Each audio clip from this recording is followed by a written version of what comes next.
Acha kuwa mbishi kidege mdogo wangu. Pale tutaenda kesho, sio kesho kutwa. Lakini yeye amesema tangu juzi kwamba twende leo. Wewe unataka twende tena? Nisikilize, pale ni kutafuta shida yako. Salamu. Sawa. Nimekuja hapa sio kwa shari. Wewe umetembea na mke wangu. Mama wewe. Na wewe umetembea na mke wangu. Umekuja. Sasa nataka kujua nani kampa ujauzito mke wangu? Aliwanda. Samahani. Mimi naona tunge yeye ni kweli sisi mimi nimetembea naye na hata mimi pia nimetembea naye, lakini kwa sababu mtu mhusika yuko hapa, mimi nilikuwa naomba ili mambo yasiwe mengi umuulize mtu mhusika mwenyewe ili aweze kusema kwamba aliyempa ujauzito ni nani basi.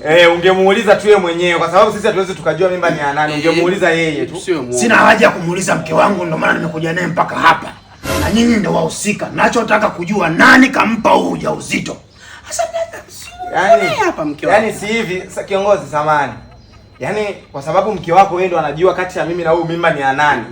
Yeye ndo angesema kwamba kati ya sisi wawili mimba ni ya nani ili kama ni ya brother mimi niondoke au kama ni ya dogo mimi pia naweza nikaondoka. Kama ni ya kwangu tuondoke yote.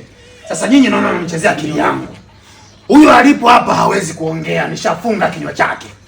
Na ndio maana nataka nyinyi mthibitishe hiki kitu ambacho naouliza. Ungetakiwa kwanza umfungue kwanza ili aweze kusema kwamba hii ujauzito ni wa nani. Unapokuwa umemfunga atasemaje? Process ni ndefu sana mpaka niende kilingeni. Mimi nimetembea naye lakini ujauzito sio wangu. Sasa nyinyi naona hamnijui.